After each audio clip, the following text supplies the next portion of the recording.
Hi everyone, my name is Weekend Chen. Today I'm presenting our work Titanium, a metadata-hiding file sharing system with malicious security. This is a joint work with Ten, Jorge, and Attila. In this work, we are looking at the privacy in cloud storage systems. For example, we are all very familiar with Google Drives and Dropbox. These systems not only allow us to store the files, but they also allow us to share files with other users. The privacy problem is that the cloud storage server also sees a lot of information, including the file contents, the user identity, and also file access pattern. Hiding all such information appears to be very difficult because if the server cannot see any of this, the server is basically seeing nothing. How can the server even do the work? However, over the last decade, people have found solutions to this problem.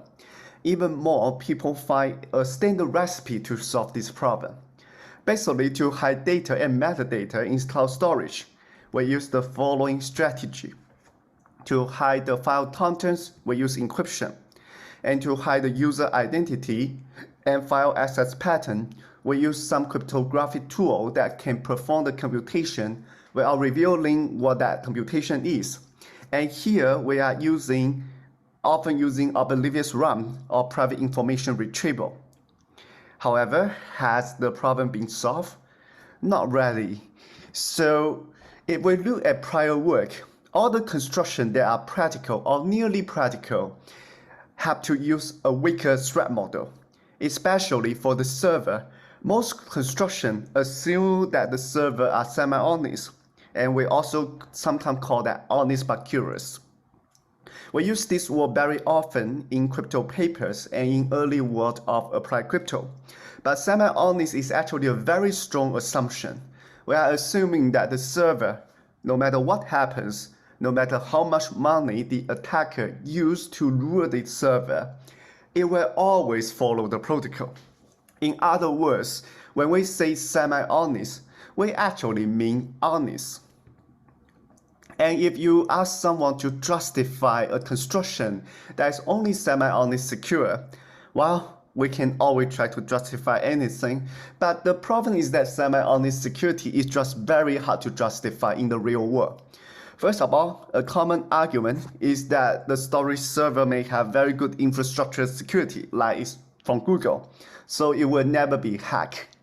This turned out to be a very strong assumption, and in practice, software and hardware may have bugs, and that could be insider from the company. Another argument is that maybe the storage server will always follow the protocol because they are afraid that if they do anything bad, they will be caught and they will be punished. We can cite example of big company and say that this company have a very strong incentive to stay clean. But let's remember, by definition, semi-honest security doesn't mean that the server will be discovered if it is doing the wrong thing. And in this paper, we actually show example where a malicious server can do exactly the same as an honest server, and you will never be able to identify that it's doing the bad behavior, but the server actually is stealing all the data. So in practice, it's very difficult to justify semi-honest security.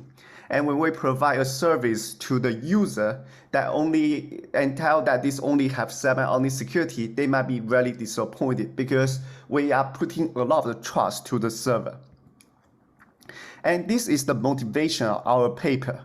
Titanium wants to construct a file sharing system with malicious security. It means that the system is secure against any number of malicious users.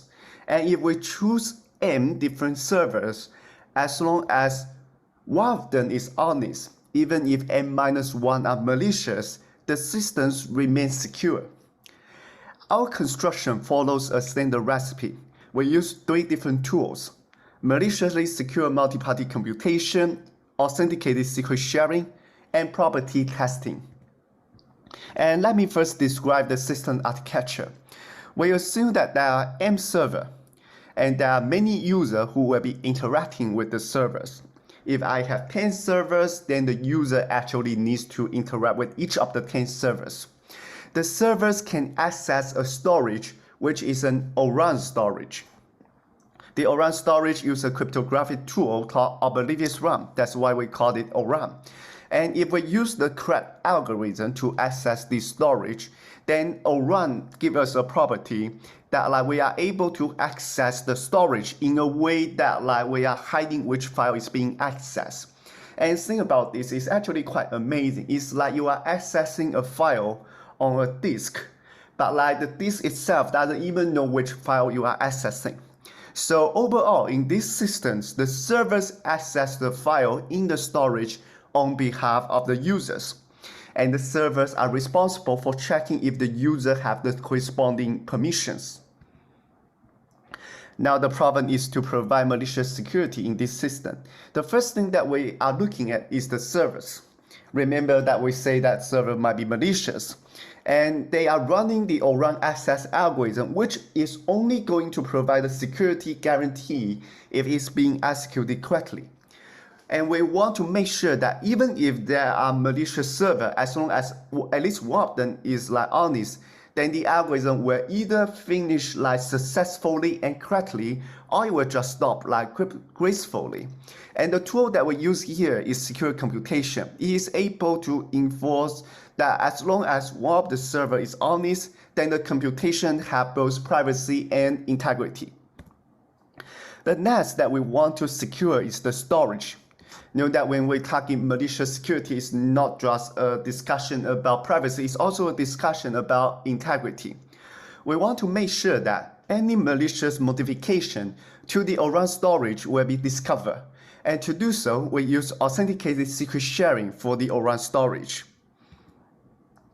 The last part is the communication between the user and the servers. This is the part that we often forget. Even if we make sure that the ORAN access algorithm runs properly and the ORAN storage have integrity, a malicious network attacker can still modify the request between the user and the server before it is being used in the secure computation. And to deal with this problem, we improve our own prior work to build a protocol for property testing, which is to test whether the user and the server is seeing the same request.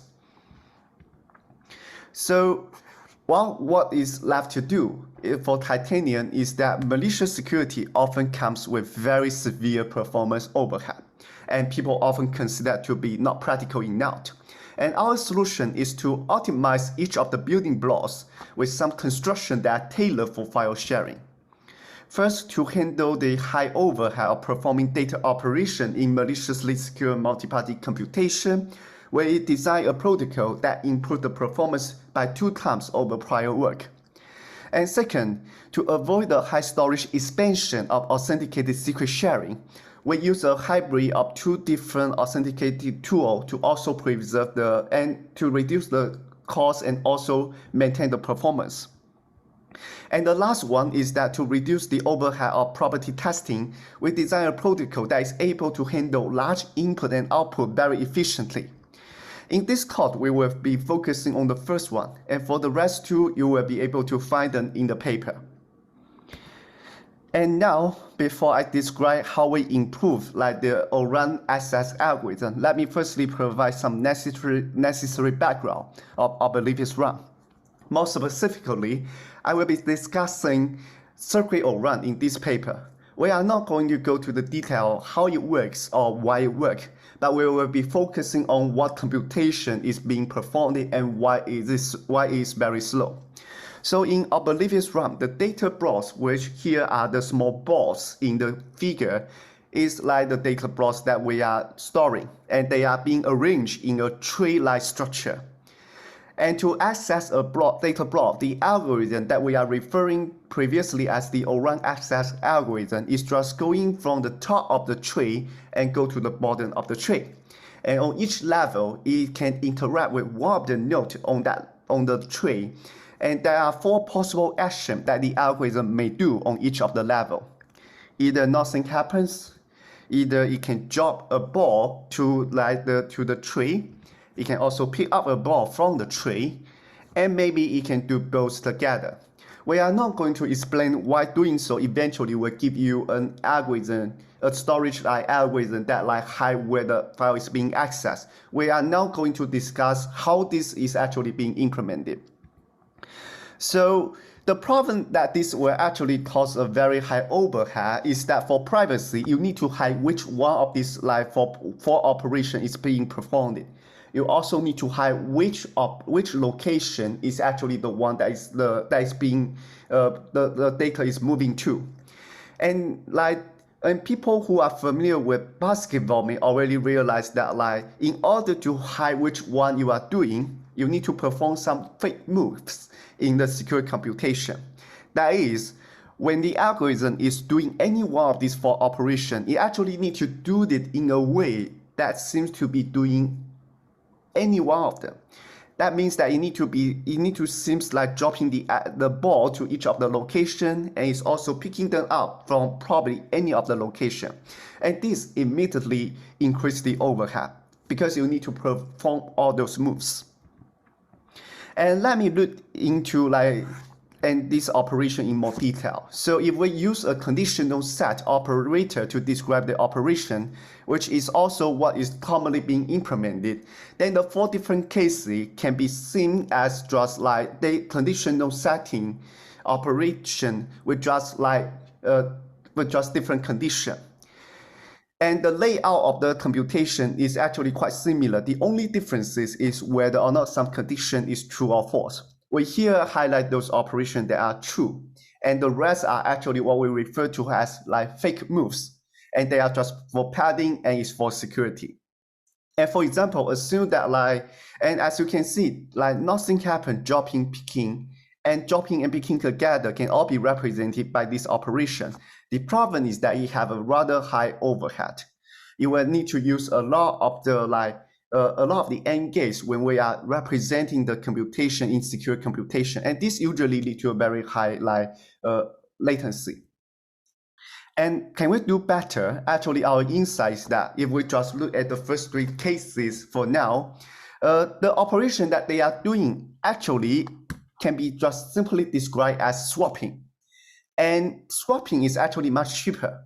And because in secure computation, we can express a swapping with the same overhead as a conditional set. So for the first 3 cases, it's not difficult to reduce the cost by half. But the problem is actually on the 4th cases. Let's assume that we are picking up and also dropping an element. And as you can see here is that you actually need 2 conditional sets to do that. For the first one, yes, you are able to come up with a representation that is only using swapping. But actually for the second one, we are unable to do that. And that basically is meaning that the swapping actually cannot represent all this transformation. And our solution is that actually a lot of this picking and dropping are equivalent. And if we are stuck in the middle case where we cannot represent that using swapping, maybe we just find an equivalent representation. We find that in the circuit around algorithm, actually there are many equivalent transformation. And what we do is to change that into an equivalent one, which can be represented easily with just one real swapping. So in summary, our algorithm is able to reduce the overhead by reducing the number of the fake move that is necessary to be performed. And this is also confirmed by our evaluation. As you can see, in different file size, our protocol is able to reduce the cost by almost a half. And this ends up to give us an efficient titanium system. If you are only using 2 servers, actually the file access can be done with just within 5 seconds with very, very strong security guarantee. And if we allow the system to have to pre-compute some of the computation, the user can also have an even smaller latency. While when you have more server, the cost will go up. And when you have more files in the storage system, it will also go up. But as you can see, is that the pattern is actually not growing that crazily.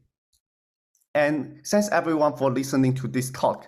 We will be open sourcing our code with a few of the components that we feel are useful for the community. Thanks everyone.